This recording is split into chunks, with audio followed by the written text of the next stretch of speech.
It's happening. It's happening. Either with Magnus, if they couldn't reproduce engine lines, it's all happening. Something out of this world remarkable happened yesterday. It was the 8th of September, the Speed Chess Championship final. We had Magna Carta, world number 1, playing with the black pieces in this particular game, which really sums up the entire match. And his opponent, the youngster, Alireza Firouzja, prepare for brutality on the chessboard here, accuracy off the charts. What does Alireza do here? Kicks off with d4. What does Magnus do in response? Pops a pony on f6, and Alireza explodes the board with c4, dominating the centre. Magnus just plays an ickle-wickle pawn move here. Hyper-modern style, give the opponent the centre. Is he preparing to bomb cloud? No, he's not. Alireza invites a mainline Nimzo Indiano. Magnus plays it, developing that bishop with a whoosh. The audience appreciate it, and Alireza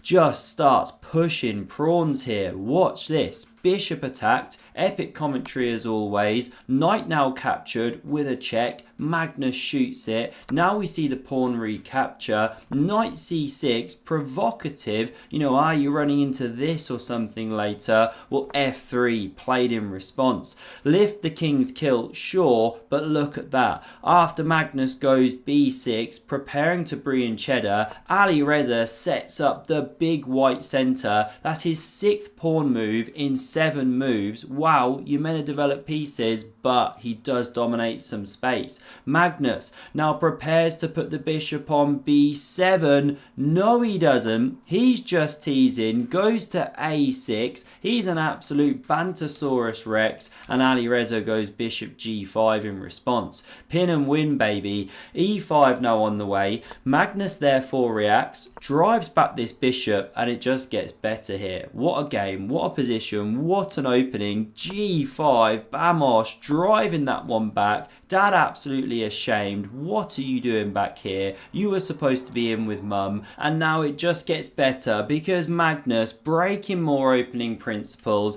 picks up his pony and pops it on the edge of the board, breaking the very well-known chess saying, a knight on the edge is an absolute loser with very limited prospects. Now it does stop bishop d3. Then you run into knight f4. g3 is playable, but Alireza holds off, doesn't want to make more pawn moves, or does he? He goes pawn h4, using that one as a tin opener to the king side there, but look at his pieces, stuck on the Etienne back row, not ideal, you should be developing. Magnus now goes queen f6, and have you seen much more of a wackier position out of the opening. Don't try this unless you're a grandmaster. Here we've got actual footage of an amateur player trying to come to terms with the nuances of this position under the watchful eye of an experienced grandmaster. We now get pawn e5, drives back this queen to g7, apparently g4 best or knight h3 according to Stock Salmon, but none of them played. Alireza goes g3, taking control of f4, but now Magnus takes his king. The audience start a little ooh, because he goes queenside there. Who knew where he was going? Everyone gives a cheer. The game explodes into action. Finally Alireza develops, but f6 on the board.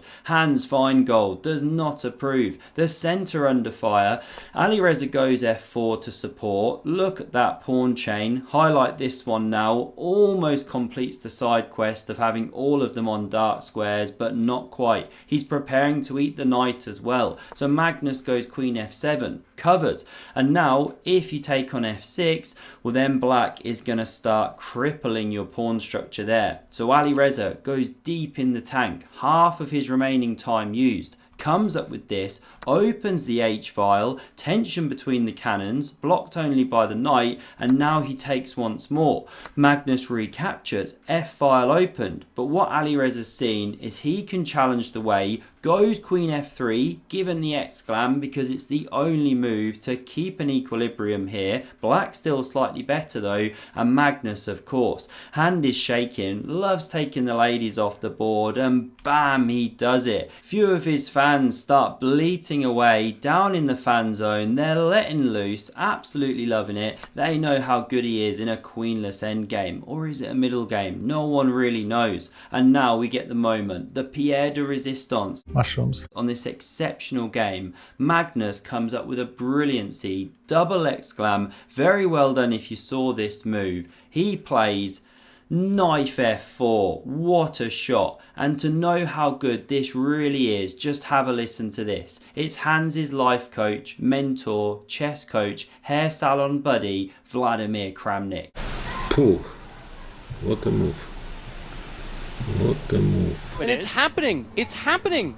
And Alireza would not be in the SEC finals, neither would Magnus if they couldn't reproduce engine lines. It's all happening. Yes, that's an overpowered shot. Now what happens if takes on here? Well, that's what we're going to actually see. It was played in the game, but it's wrong. Magnus is threatening to take this one with check. This is the problem. Well, can't you just take it, but then your rook drops? It's undefended. There's too many issues here. What should Alireza have done? Well, bishop h7 was the shot. You actually cover the tension between the rooks in a very unusual way, and of course you step away from the knight's attack. This is how the game could go. Knight d3 check, something along these lines. One sample here. It's a rough balance. Crazy computer chess, but not played. Alireza takes here, big blunder. Look at Stock Barnacle pooping its pants. The bar's down low now, and knight takes on d3 check is played, forking these two. Now the rook is recaptured. Yes, Alireza can pick up here,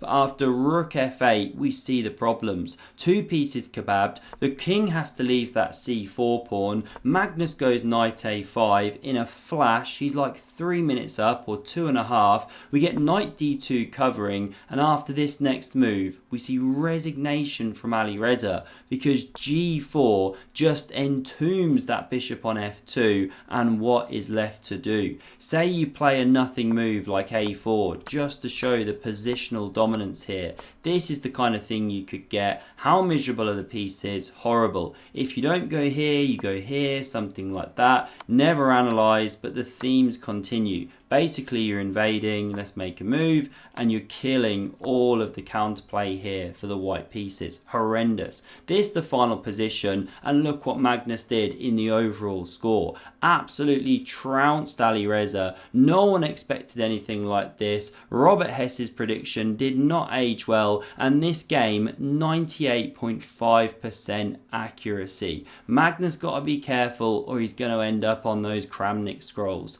Hope you enjoyed this video. Do check out the one on screen if you want to see another epic game of chess from this match between Magnus and Alireza, and I hope to see you soon. Cheers.